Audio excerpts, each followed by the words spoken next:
VS എന്ന ദ്വയാക്ഷരം മായുമ്പോൾ കേരളത്തിന്റെ മനസാക്ഷിക്കൊരു വല്ലാത്ത വിങ്ങലാണ്. തൊണ്ടയിൽ ഒരു കനമുണ്ടെന്നാണ് ഒരു സഖാവ് പറഞ്ഞത്. ഇനി ഇല്ലല്ലോ VS എന്നാണ് മറ്റൊരു സഖാവ് പറഞ്ഞത്. VS ഉണ്ടായിരുന്നെങ്കിൽ, VS ജീവനോടെയെങ്കിലും ബാക്കി അവശേഷിച്ചിരുന്നെങ്കിൽ ഒരു വലിയ അഭയത്തുരുത്തുണ്ടാകുമായിരുന്നു എന്നാണ് മറ്റൊരു സഖാവ് പറഞ്ഞത്. ഇന്നലെ രാത്രിയും AKG സെന്ററിലേക്ക് റോസാപ്പൂക്കളുമായി വന്നവർ കണ്ഠമിടറും പോലെ വിളിക്കുന്നുണ്ടായിരുന്നു, കണ്ണേ കരളേ VS. ഒരുപക്ഷെ പാവപ്പെട്ടവരുടെ പടത്തലവനെന്ന് വിശേഷിപ്പിക്കപ്പെട്ടത് AKG ആണ്. എന്നാൽ രാഷ്ട്രീയ കേരളത്തിന്റെ നീതിയുടെ കാവലാൾ എന്ന് വിശേഷിപ്പിക്കപ്പെട്ടത് നമ്മളുടെ സ്വന്തം VS അച്യുതാനന്ദനാണ്. ഇനി VS ഇല്ലാത്ത കേരളം. VS അച്യുതാനന്ദൻ അന്ത്യാഞ്ജലി അർപ്പിക്കാൻ തലസ്ഥാനത്തേക്ക് ഇന്നലെ ഒഴുകിയെത്തിയത് ജനസഞ്ചയമാണ്. ഇന്ന് രാവിലെ 9 മണിക്ക് തിരുവനന്തപുരം ദർബാർ ഹാളിലാണ് പൊതുദർശനം ആരംഭിക്കുക. രാത്രി വൈകുന്നേരവും തമ്പുരാൻമുക്കിലെ വീട്ടിലേക്ക് എത്തിയപ്പോൾ ഒരുപാട് ആളുകളാണ് VSനെ കാണാൻ വേണ്ടി രാത്രിയിലും അർദ്ധരാത്രിയിലും വരി നിന്ന് വീട്ടിലേക്ക് ഒഴുകിയെത്തിയത്. ഇന്ന് രാവിലെ വീട്ടിൽ നിന്നും രാവിലെ 9 മണിക്ക് VS അച്യുതാനന്ദനെ ദർബാർ ഹാളിലേക്ക് എത്തിക്കും.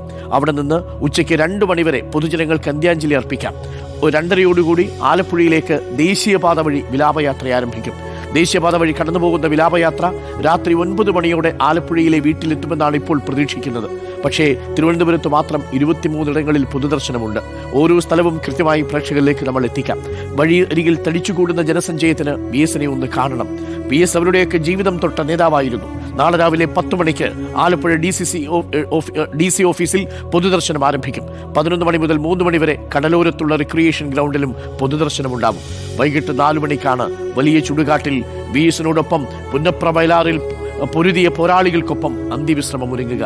3 ദിവസത്തെ ദുഃഖാചരണത്തിന്റെ ഭാഗമായി സംസ്ഥാനത്ത് ഇന്ന് പൊതു അവധിയാണ്. PSC ഉൾപ്പെടെയുള്ള എല്ലാ പരീക്ഷകളും മാറ്റിവെച്ചിട്ടുണ്ട്.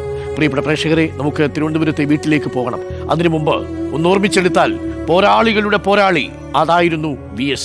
1 മാസത്തോളം ലോകത്തോട് പടവെട്ടിയ VS ഇന്നലെ ഉച്ചയ്ക്ക് 3:20 മരണത്തിന് കീഴടങ്ങിയത്. മുഖ്യമന്ത്രിയും പാർട്ടി സെക്രട്ടറിയും ആശുപത്രിയിൽ എത്തിയ ശേഷമാണ് മരണം ഔദ്യോഗികമായി പ്രഖ്യാപിച്ചത്.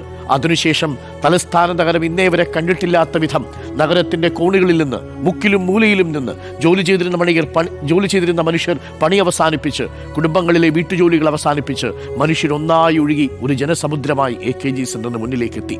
മണിക്കൂറുകൾ കൊണ്ട് AKG സെന്റർ ഒരു ജനകടലായി മാറി. അവിടെ അവർ കണ്ഠമിടറും പോലെ ഉച്ചത്തിൽ ഇങ്ങനെ മുഷ്ടിച്ചുരുട്ടി വിളിച്ചുകൊണ്ടേയിരുന്നു, കണ്ണേ കരളേ VS, ഞങ്ങളുടെ ചെങ്കിലെ റോസാപ്പൂവേ.